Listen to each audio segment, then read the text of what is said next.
And I'm very much looking forward to the conversation that we're going to have. But I've been asked to give a presentation, so I will, because sometimes I like to do as I'm told, not very often. The title that has been advertised, and some of you saw it outside and walked in, so I might as well honor the title, is a question. Is capitalism devouring democracy? Allow me to begin with a slightly different question. Have you noticed how in the last few decades the quality of politicians has tumbled? Not just in this country, everywhere. For God's sakes, even I became a politician in 2015. No, but seriously, there is a marked diminution in the rhetoric, in the capacity of politicians to inspire, and indeed in the power that they have. Now, I don't believe that this is due to a degeneration of the DNA of humanity or of those who are interested in politics. What we have been observing is the shrinking of what I shall refer to as the political sphere. There used to be a time, before capitalism, when there was one sphere, the sphere of power. It was impossible to separate economic power from political power. The king had He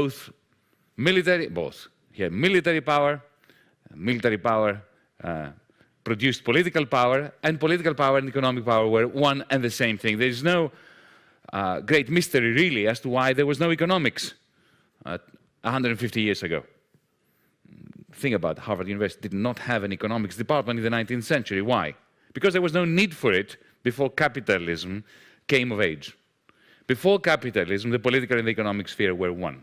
It was only with the enclosures in Britain that you had a remarkable transformation of society, that great transformation. The shifting from feudalism to capitalism.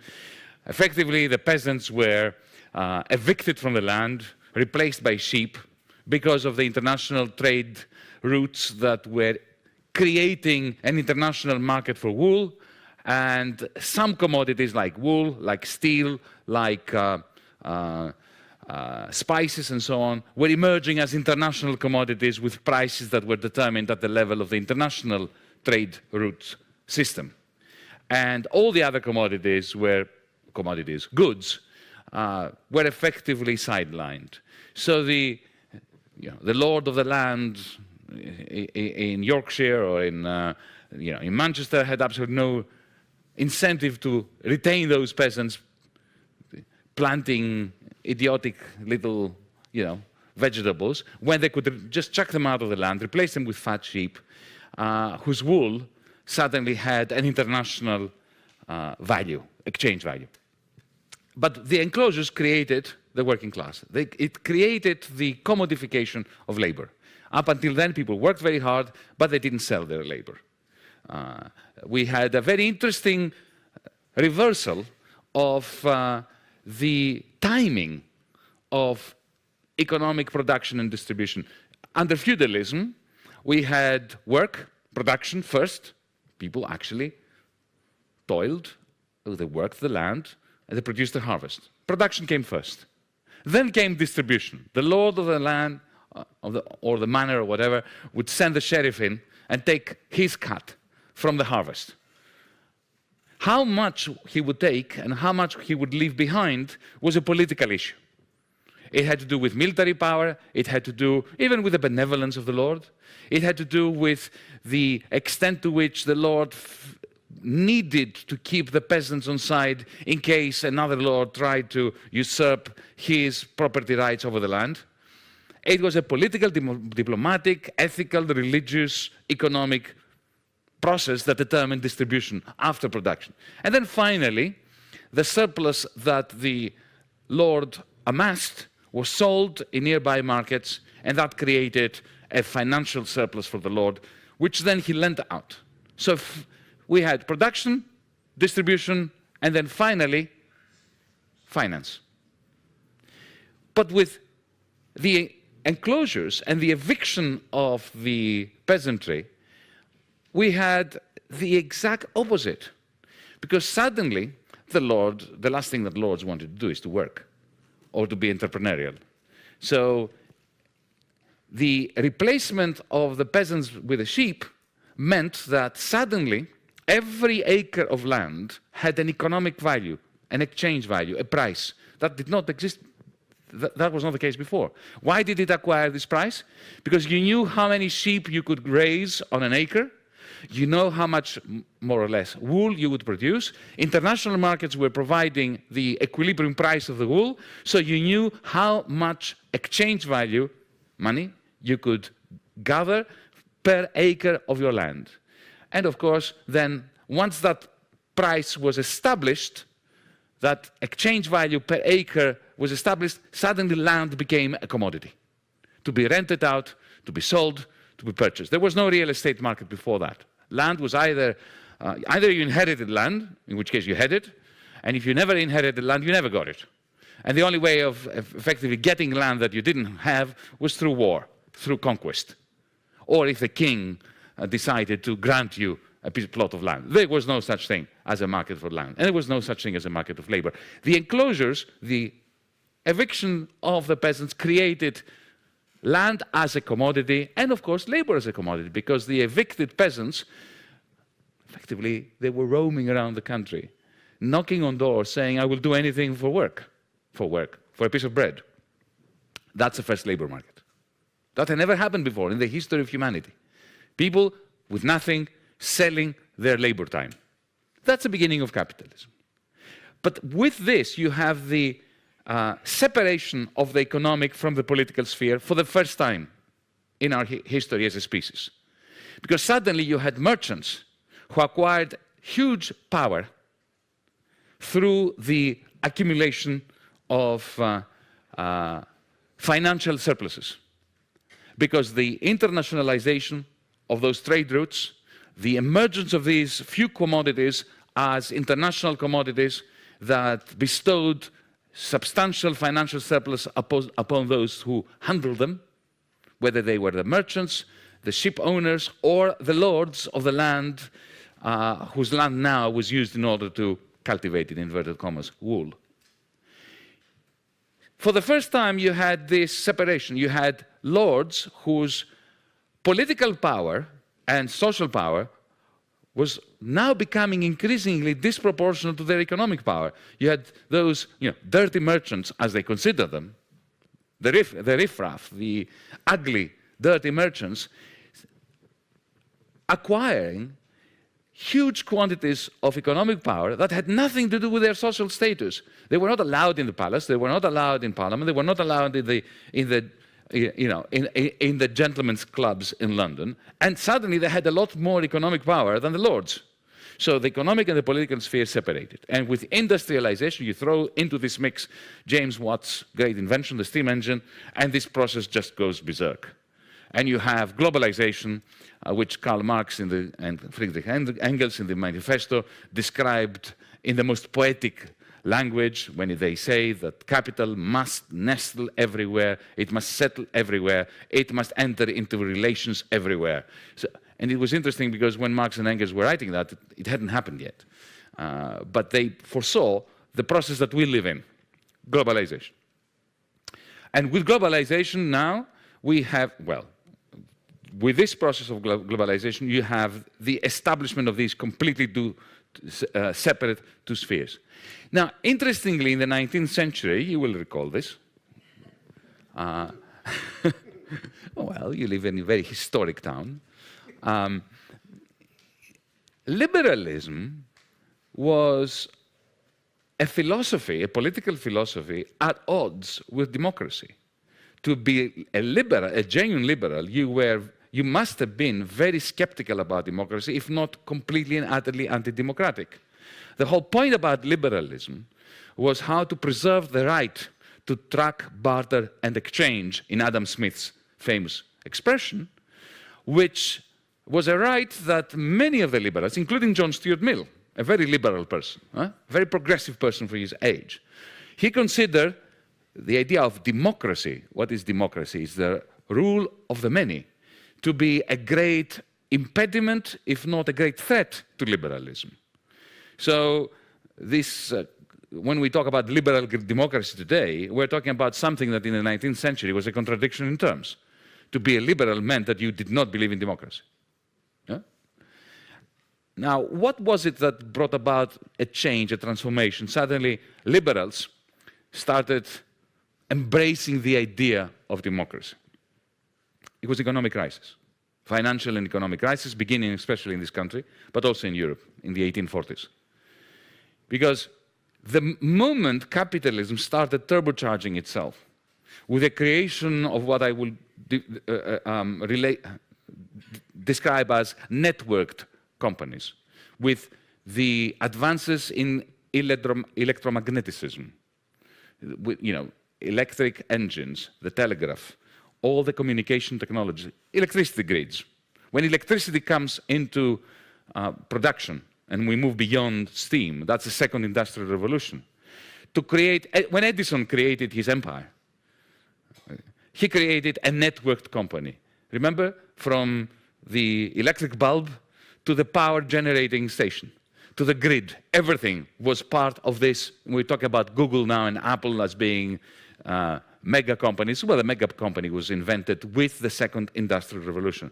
But think about it. To set up a company like Edison's, or later Henry Ford's, and so on, you needed a lot of financing. You needed a lot of money.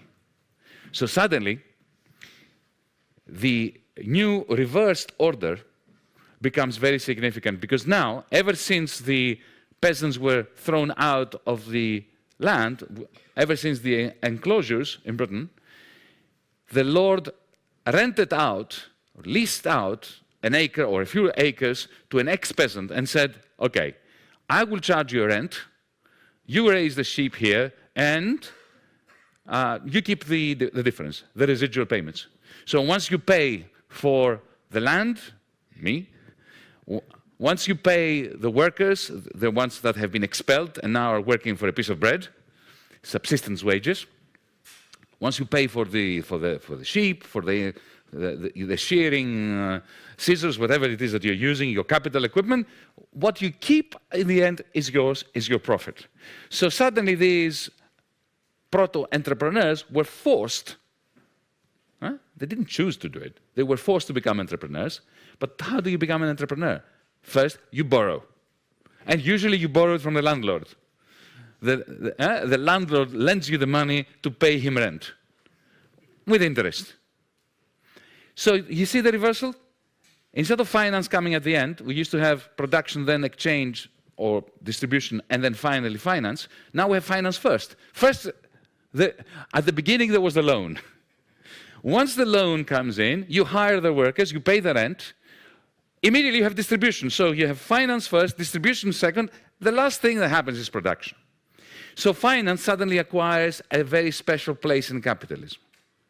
Now, the beauty and ugliness of finance, of banking, is that it is a magical process. Because once we move from the landlord to Edison and Henry Ford, it is impossible to finance capitalism simply by the accumulated wealth of some rich person like the Lord. There was never enough money in the hands of any financier to provide Edison with the capital, with the money he needed in order to set up his networked firm. So you needed banks to conjure up money from nothing. And this is how finance has been working ever since the second industrial revolution. How? By creating money from thin air.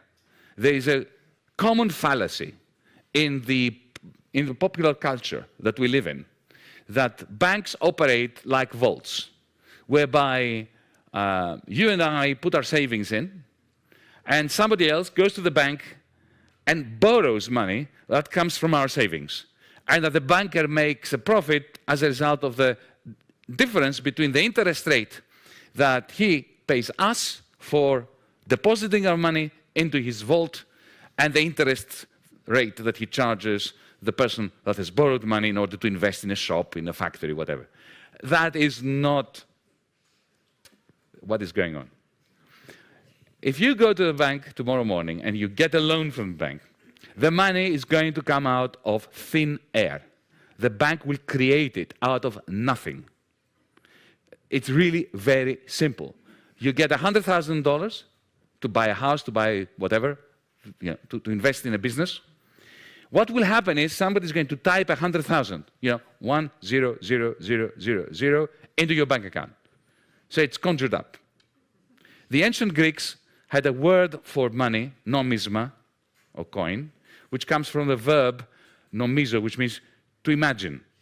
So Aristotle defined the value of money as a common fiction since the ancient times. This is exactly what it is.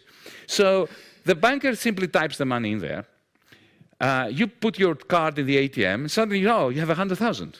Somebody typed 100,000 on the system. And then what you can do is you can use web banking, you can wire the money. If you buy a car or a house, it goes to the bank account of the vendor.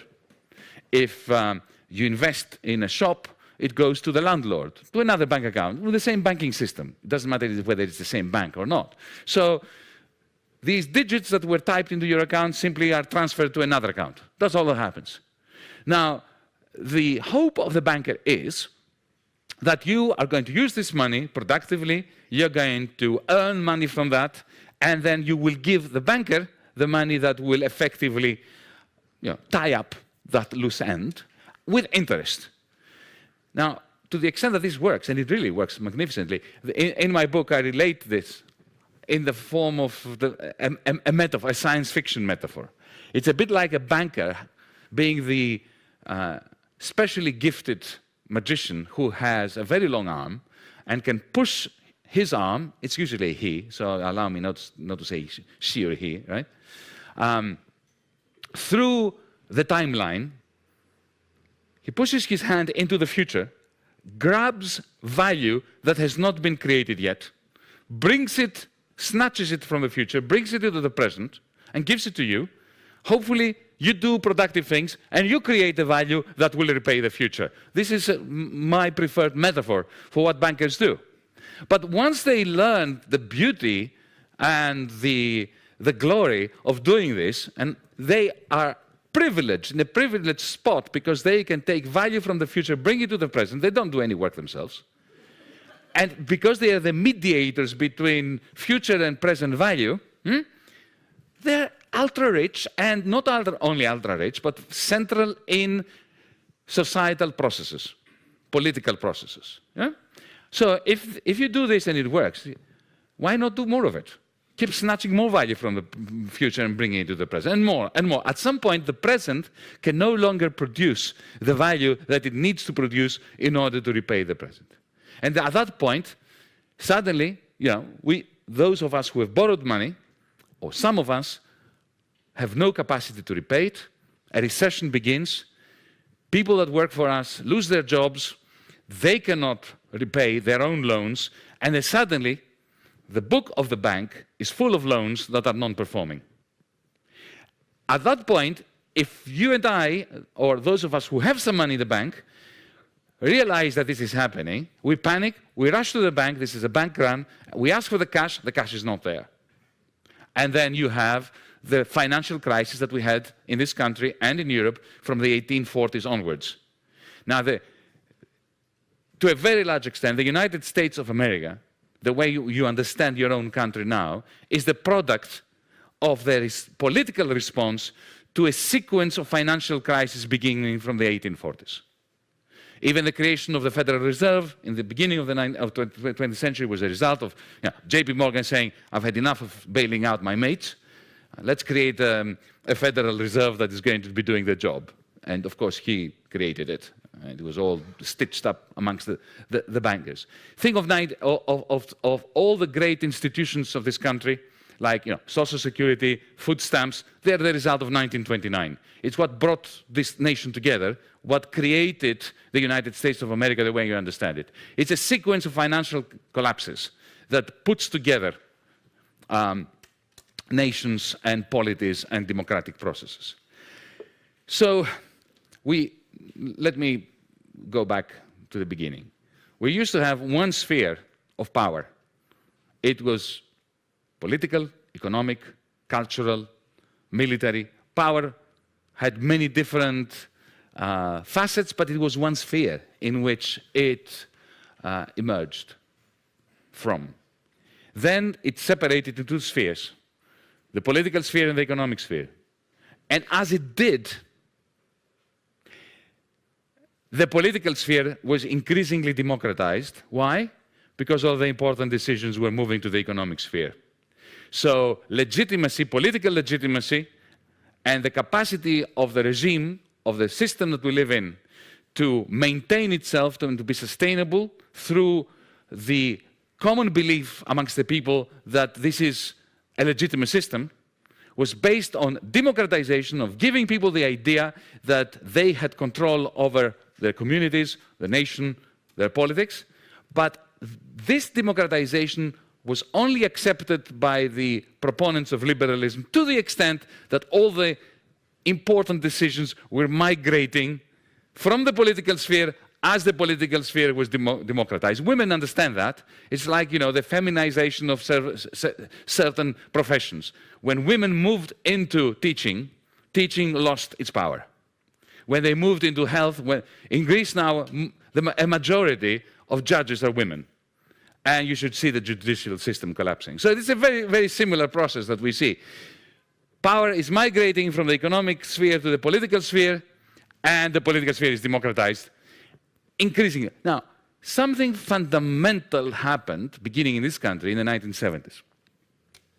After the end of Bretton Woods, which was what? What was Bretton Woods? Let's not get complicated. It was the globalization of the New Deal. Roosevelt's New Deal in 1933, which was, what was the basic idea?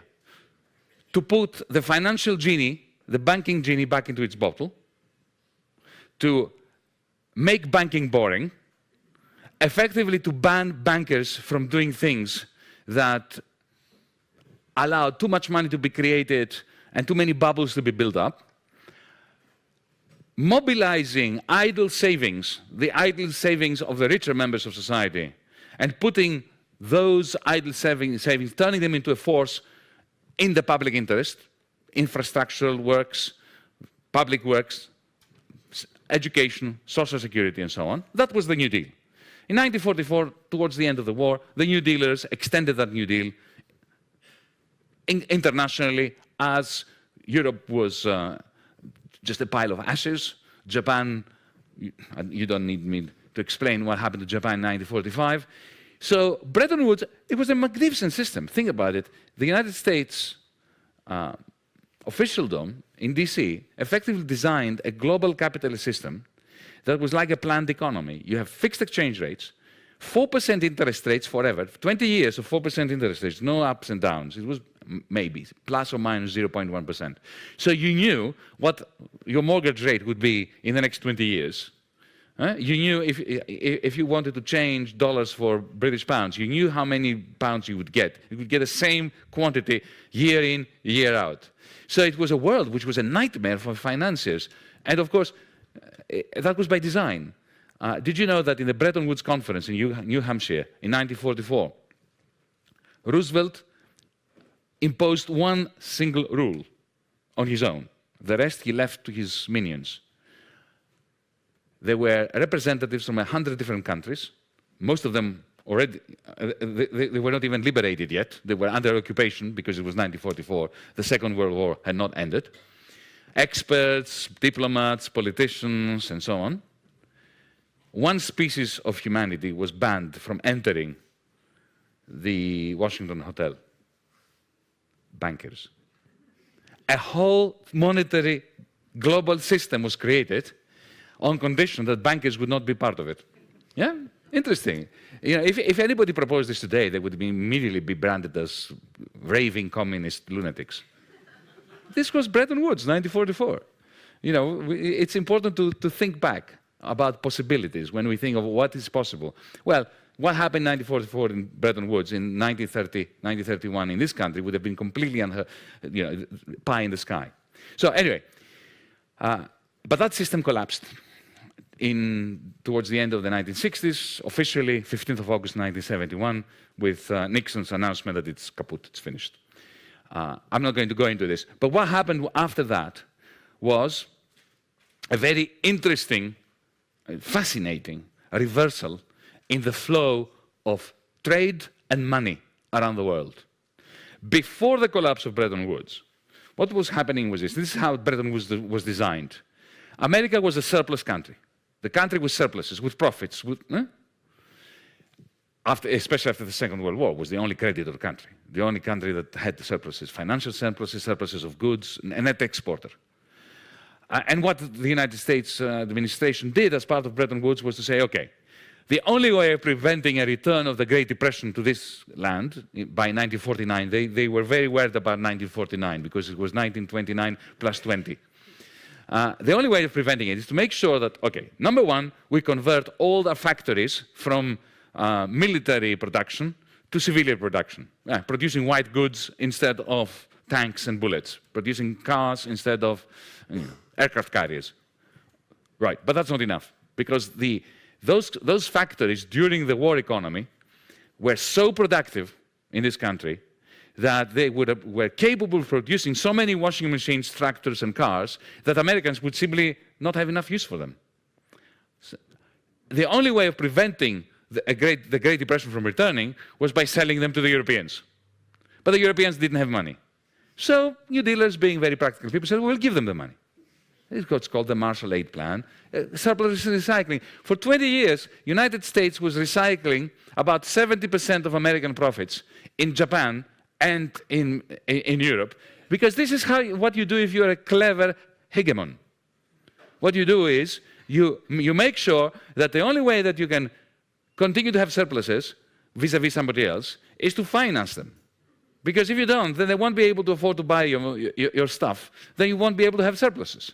The problem was, however, that those surpluses disappeared by the late 60s. America shifted from a surplus position to a deficit position. Both the government went in deficit and the American economy developed a trade deficit. It is fascinating that what happened after the collapse of Bretton Woods had been imagined by some smart fellows in this country. Remember Henry Kissinger? Yeah. Exactly my feelings. But he's a smart cookie, right? And in 1970, a year before the end of Bretton Woods, he was not yet Secretary of State. He was still head of the National Security Council. And of course, he's a cold warrior, geopolitical thinker. He thinks in terms of, a bit like Metternich would have in the 19th century. He comes from the same part of the world, has the same accent. So he asked all the people that were working for him the pertinent question. Now that the United States is shifting into a deficit position, we used to be a surplus, now we're going to become a deficit country. How can we maintain our global hegemony? Because it has never happened in the past.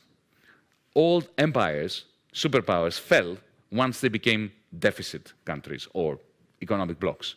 So he was worried about that. He didn't give a damn about economics, but he cared about power. A young man wrote a memo, 3/4 of a page, in reply. It was the most brilliant reply, and the one that really explains what happened between the 1970s and 2008 in the world, and of course in the United States.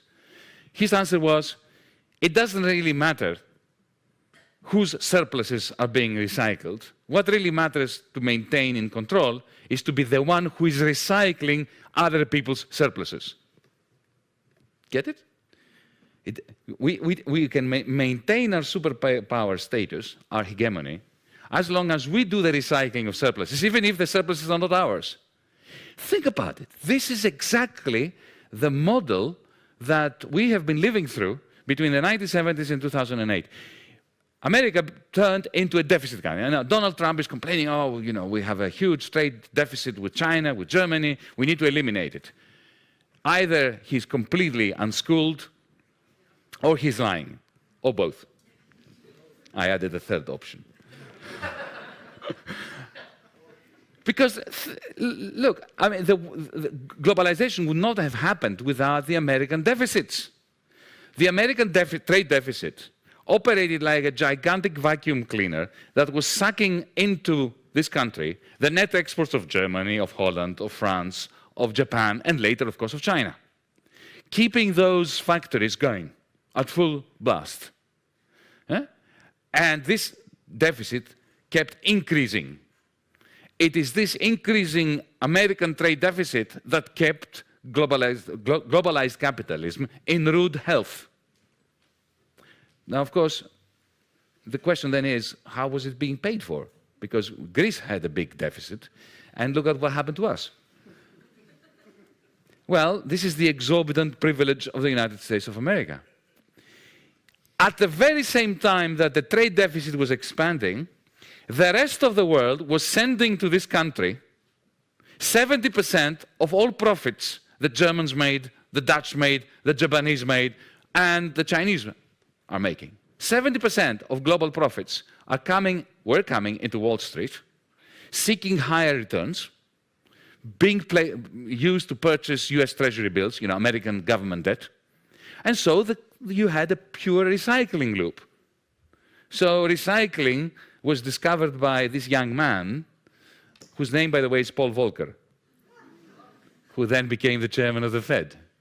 And who, just a week before he assumed the position of chairman of the Fed, in a lecture he gave at the University of Warwick in England, he said, this is the time when a controlled disintegration of the world economy is in the interest of the United States of America. Verbatim. I've learned this off by heart because it's so exciting. The controlled disintegration of the world economy. So that's what he meant. So you had this amazing system where you have increasing imbalances globally, America growing its deficits, Germany and Japan and then China growing its surpluses. When we increase our deficit, we are creating an imbalance. When somebody else is increasing their surplus, that's an imbalance. And globalization was based on this. Financialization. What's financialization? Why was Wall Street allowed to go crazy?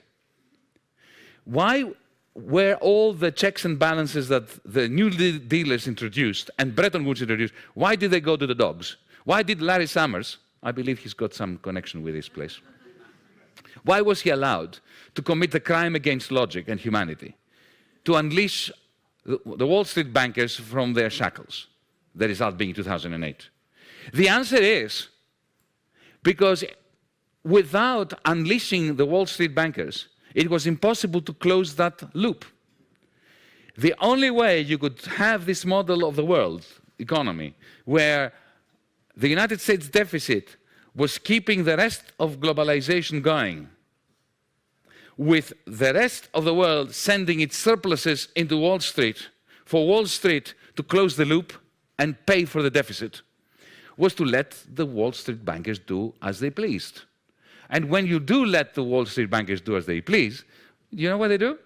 You give a banker a few billion every day for 5 minutes. Just park 5 billion with a banker for 5 minutes every day. This is to invite them to create very sophisticated bets using that 5 billion every day that they are always going to win. If I were to give you 5 billion every day for 5 minutes, you will work out ways of making a load of money, and exponentially increasing load of money. Anyway, the problem is that they built so many pyramids of financialized derivatives on top of this tsunami of capital that the rest of the world was saying, that it combusted in 2008, and the result was what we're facing. So the point I'm making is that first you had the joint sphere of power, then that bisected into the political and the economic sphere. Then after the 1970s, the end of Bretton Woods, the economic sphere also divided and multiplied between the industrial sphere and the financial sphere. And all power ended up with finance. Because if you allow bankers to push their hand into the future so majestically, frequently, and without any kind of control, to bring value that has not been produced yet into the future and effectively to appropriate it themselves. And then you also say to them that they're too big to fail, and when they fail, then austerity for all is combined with socialism for the bankers. Then they have no reason Why not to keep undermining capitalism again and again and again? So, remember the question with which I started. Why do politicians seem to be so much less talented today than they were, 40 years ago, 20 years ago, 30 years ago? Well, the answer is because the political sphere is completely powerless. The spheres that now have acquired power are the economic sphere and, magnificently, the financial sphere. So if you're a young, talented person who wants to change the world, who wants to do things, who's not very ideological or historically minded, who wants power? What do you want to be, President of the United States or CEO of Goldman Sachs? CEO of Goldman Sachs. I remember the one longish conversation I had with Barack Obama when I was the finance minister of Greece. The first thing he said to me was, I feel solidarity for the Greek people and we are behind you, but there's not much I can do to help. Okay? And then he immediately, without me saying anything, he went into a soliloquy justifying himself by saying that, when I got elected, I realized there was nothing I could do because Wall Street had just imploded and I had to save them, and that was, he said, political poison for me. Now, I don't know whether he believed it or not, and I can't see how he can explain the fact that he appointed Larry Summers to sort out the mess, unless, of course, you adopt the cynical view that it takes a murderer to work out how the criminal justice system should be reformed. So this is effectively the point I'm making. So, is capitalism consistent or sustainable within a democratic polity? Can it coexist with democracy? Absolutely not. Because capitalism is generating this shift of power away from the political sphere. And even if you have fantastically scripted constitutions, beautiful congresses with wonderful procedures and so on, power is going to shift away from those processes. They're going to become fig leaves for a system where power lives somewhere else. In my first meeting of finance ministers in Europe, I was exposed to this harsh reality, which I always knew, but it's one thing to know it as a radical lefty that theorizes and puts forward, various working hypotheses in an academic environment. It's quite another to be told straight in your face. That was the beauty of those few months I spent in government, was exactly that. I didn't have to theorize anymore. I went to my first meeting of the Eurogroup. The Eurogroup is the meeting of the European Union finance ministers of the countries that share the same currency, the euro. So I walked in there and I tried to be as moderate and as sensible and as friendly as anyone who comes from a country that is bankrupt and whose new government has a title, or the party that won, coalition of the radical left. Yeah? So there I was, the Minister of Finance representing the coalition of the radical left in that cesspool of conservatism, and I tried to be, all I said was that we are facing a challenge, colleagues, I said. There is the principle, I said, of continuity in democracies, in liberal democracies. In other words, we're not going to start at year zero just because we were just elected. We have obligations to you that previous governments, Greek governments, have assumed, and which, of course, we were against, our party was against, but nevertheless, our state, because of the principle of continuity, still has these obligations to you, and therefore I cannot dismiss them. I have to take them seriously. I am obliged by the principle of continuity. At the same time, there is another principle, the principle of democracy. I could see that they didn't like that very much. And the principle of democracy is very simple. I have a mandate from the people of Greece to challenge all these obligations that we have, this particular fiscal and monetary policy that you've been imposing upon my country, which led to a Great Depression, which led me to be here, because if we didn't have a Great Depression, the Greeks were not stupid enough to vote for me. I mean, they didn't just become left-wingers. You know, our party went from 4% to 40% in 2.5 years because of the Great Depression. I didn't put it in those very words, but you can imagine. But more or less, this was my... I was trying to be extremely open to them and moderate and conciliatory with Wolfgang Schäuble, the finance minister of Germany. Okay. And I said, well, what happens in a democracy when two principles clash? The principle of continuity and the principle of democracy. Well, we sit around the table like civilized people and we find a compromise. This is what democracies do. Liberal democracy, yes? I sit down. The French minister loved what I said. Of course, you know. Just complete hot air. Yes, yes, yes, yes, yes, yes. I could see Wolfgang Schäuble, the German finance minister. He was looking at me with, you know, eyes that felt like laser beams. And he gets the floor and he said, one sentence, which is the one that I'm going to leave you with. Elections cannot be allowed to change economic policy.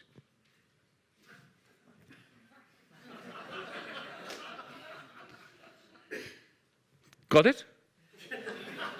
My response was, this is excellent news to the Chinese Communist Party because they believe that too.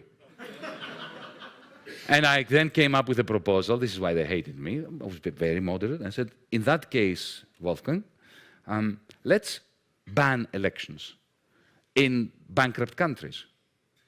Let's come out and declare that in the European Union, you can only have democracy if you're a creditor country. If you're a debtor country, no democracy. Elections cannot be allowed to change anything because we have a loan agreement. Huh? We have a debtor's prison. Let's put Greece in the workhouse. I didn't say all these things, but I did say the thing about the Chinese Communist Party. And also the proposal that we suspend elections while a country is in the red, in the European Union. That would be more honest. So the reason why I'm mentioning this is that Schäuble was right. In the capitalist, the globalized, financialized capitalism that we have created, elections cannot be allowed to change economic policy. Because economic policy simply springs out of the processes that I described that leave absolutely no room for anything beyond a semblance of a democratic process that legitimizes the lack of democracy. We live in pure, ironclad oligarchies which require, for legitimation purposes and for their reproduction, that we think that we live in democracies. Now, the tragedy is that capitalism is being overthrown. Not by the left. We are useless. Progressives, left-wingers, are a catastrophe. Huh? Has anybody seen The Life of Brian, Monty Python's movie? Remember the opening scene when they all hate each other? The Jews that are the Jews of the Liberation Front of Judea, again, whose worst enemy is the Liberation People's Front of Judea. That's the left. Eh? We are sectarian. We hate each other more than we hate anything else. Yeah? No, but and of course, and when we did overthrow capitalism, we created the Gulag. So we are a disaster. Doesn't mean we shouldn't try again and to do it properly and democratically. But let's face it, capitalism is overthrowing itself with no help from us. And it's doing it in two ways. Firstly, think of 2008. This financialization process that I described imploded under the weight of its own hubris. And the result is a never-ending crisis. Don't believe anybody who tells you that the 2008 crisis ended. It never ended. It is continuing. It is mutating. It's taking different forms. It migrates. It goes to different parts of the world. It takes, for instance, in Germany, it takes the form of negative interest rates that are eating into the pension funds of the average middle-class person, who then turns against the political system and votes for the fascists of the Alternative für Deutschland. They don't have unemployment, but they have this sense of deflation of their hard-earned savings that creates the rise of xenophobia, racism, and the ultra-right. In my country, we have a Nazi party in parliament because we have a Great Depression, because we have an unemployment rate of 30%. And we have no interest rates because nobody's lending to anyone, because everybody's bankrupt. Yeah? In China, you have an investment rate, the proportion of GDP, of national income, that goes into investment is gigantic. It's 48%. 48 cents to every dollar earned in China goes into investment. Now, investment is a good thing, but overinvestment simply means that the Chinese authorities have given up on the West, because, let's face it, the only reason why you don't have a Great Depression in this country today is because in 2008, which was your version, our version of 1929, two things happened differently to what happened in 1929. One was that the Federal Reserve started printing money as if there is no tomorrow. Didn't happen in 1929. And the second thing was China boosted its investment ratio so high in order to rebalance global capitalism. They did it very well, but it's not sustainable. So Europe is not sustainable, China is not getting sustainable, and the United States today, which is celebrating growth. What growth? You have 2.5% growth. All the things that shouldn't grow, grow. The things that should grow are not growing. You do not have any serious investment in good quality jobs in this country. You have wage stagnation. You have a situation, people say, oh, it's, this idiocy of the Democratic Party that Putin won the election against Hillary Clinton. Come on, wake up. You cannot say to Trump voters that they're idiots and Putin duped them. I mean, you can say that, but then that's it. You lose them forever. And it's also not true. People say to me, well, how do you explain that Trump won? I'm an economist, so I look at numbers. The number that I think is most spectacular in this country is that in 2016, more than half of the families in this country could not afford the cheapest new car, which cost $14,000. Either they didn't have the money, or they didn't have the money and they did not have the credit ratings necessary to borrow $14,000. More than half of the families cannot afford the cheapest car. That's why Trump got elected. Because Obama failed spectacularly to shift the burdens of the crisis of the financial sector onto the 0.1%. So, I've spoken for far too long. Let's end on a positive note. Shall we? Technically, it's really very simple how to solve the problem or how to begin a process. We need a New Deal, except that this must be an international New Deal, exactly as the New Deal was in 1933, but globally. That's not new. Bretton Woods was an international New Deal. So we need a new Bretton Woods. We need progressives in this country, progressives in Europe, to get their act together and start collaborating. Because, the bankers are very good at being internationalists. They love each other and they work very closely together. The fascists are fantastic. Trump loves Le Pen, Orban, the Alternative for Deutschland. They love each other, they cooperate. They have very good... Only we progressives fail to get together and start believing that it is possible to do that which has already been done before. It's not pie-in-the-sky stuff. Now, this in order to ameliorate the effects of the ongoing crisis after 2008. Then, once we stabilize the world, like Bretton Woods stabilized the world after the Second World War, then we can start thinking about post-capitalism. Because we must. Capitalism is overturning itself, not only through its crisis, but also through the technologies that it is creating. 3D printing, artificial intelligence, the internet, will make sure that in a few years there will be no need to have a corporation. Corporations will lack their raison d'etre. The only reason why you have General Motors is economies of scale. Economies of scale are dying because of the new technologies that capitalism is creating. So you are going to have a situation in which we are going to have magnificent productivity, magnificent capacity to produce stuff, but the large majority will not be able to buy any of it. So that will be a crisis of not just the poor and the have-nots, but also the haves. But we must never believe that because there was going to be a crisis of capitalism, because capitalism is going to undermine and overthrow itself, good things will happen. In the 1930s, capitalism imploded and Nazism happened.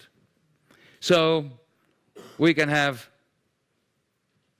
one certainty: capitalism cannot maintain itself. Something else, another system of organizing economic and political life is going to follow. And we better make sure that the way in which we choose as a species, as a humanity, that different way of doing things is selected democratically. Because even though democracy takes too long, as Oscar Wilde said, socialism would never happen because it takes too many long evenings. And it's tedious. There's no doubt about that. If you've been to a political meeting, you know how tedious it is. It's the only choice we have. And thankfully, we are creating the technologies that will make these debates both more manageable and more hopeful in terms of delivering a future that resembles, as I say in the book, Star Trek and not the Matrix. Thank you.